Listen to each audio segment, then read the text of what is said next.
This is the Tech Podcast Network. If it's tech, it's here.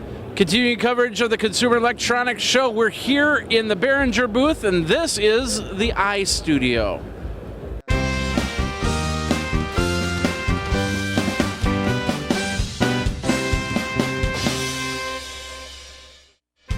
Tech Podcast CES coverage is sponsored in part by GoToMyPC. Use GoToMyPC from Citrix to turn any computer into your office computer. Visit GoToMyPC.com. Use that promo code PODCAST for a 30-day free trial. Hey everybody, Jeffrey Powers here with Geekazine.com and the Tech Podcast Network over at TPN.TV. I'm here with John. Take a step up here, John. Sure. And we're talking about the iStudio. And so, of course, you've actually did a little upgrade, which was announced at CES today. And why don't you tell us what that is? Well, this year we've actually created another version of the iStudio that has the 9-pin Lightning connector. So we're going to be compatible now with not just the first 3 generations, but the newest iPad as well as the iPad Mini. Okay, so with the first one, is basically it turns your iPad into a mixing board, correct? Yeah, it's like takes your iPad and turns it into a little studio. It's basically like more of an audio interface. So it provides all the connectivity, inputs and outputs that you would need for doing professional music stuff. For example, we have 2 microphone inputs that are on combo jacks. So they're microphone inputs as well as 1/4-inch inputs. Okay. And those mic inputs are going to provide phantom power. So you can connect any type of condenser or dynamic microphone. And again, they double as line inputs. Okay. One of those inputs has a toggle switch which allows you to turn it into a high Z mode for your guitar. Okay. So they accept all those different levels. And then we also have RCA inputs for line or turntable level input. So everything from mic signal to turntable to line level can all be accepted by this device. And then on the output side, we have 2 balanced 1/4-inch outputs to connect to studio monitors. So basically, is this like a mixing board, or would you use this in a studio setting, or would you actually use this in a live setting, or what would? I would say it's definitely probably more of a studio setting, and I would call it more of an audio interface than a mixing board. It's kind of like an audio interface that you would normally plug in USB or something on your computer, but instead you're just docking your iPad right in there, and it's a totally portable interface.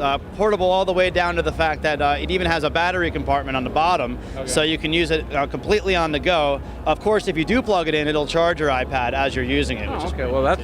Can it charge on AA batteries? I haven't tried that or not. They probably would kill them pretty quickly. That's a good point. One thing we look at is will it podcast? That's our big question, because we're all podcasters. Sure. So a studio that you could actually get to a host and a guest in and get that recorded maybe on a GarageBand, or you guys have some software, don't you? Actually, not on the iDevices. We don't currently, but as you mentioned, really for podcasting, you just need something that can do the recording. So you can do that into GarageBand, and because these are core audio and core MIDI, you can use them with any app that you choose. So. Okay.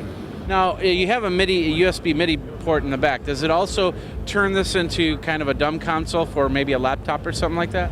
The MIDI interface is basically so you can plug a MIDI keyboard in there. Okay. Maybe you're using the keyboard in GarageBand or something. Okay. So it's more like for that purpose. Oh, okay.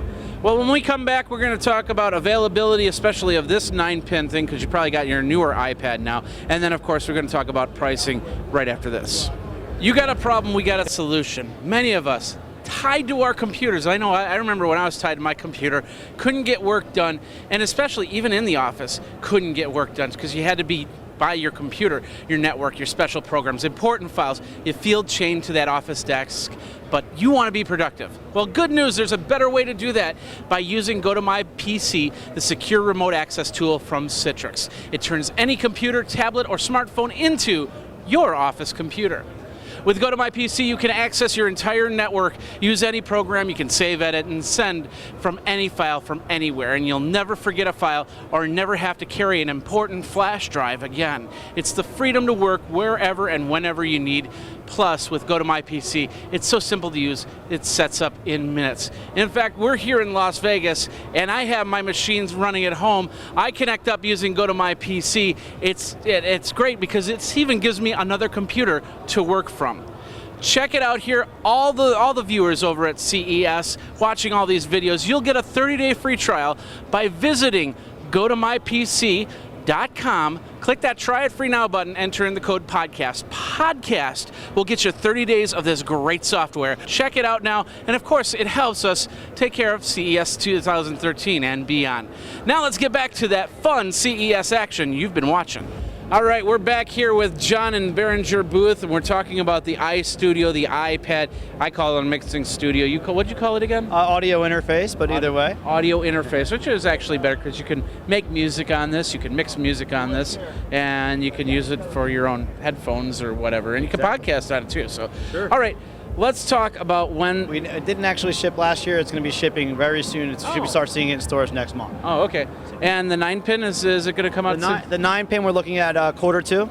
Okay. And they're both priced at $199 street. Oh, okay. $199 for the iStudio.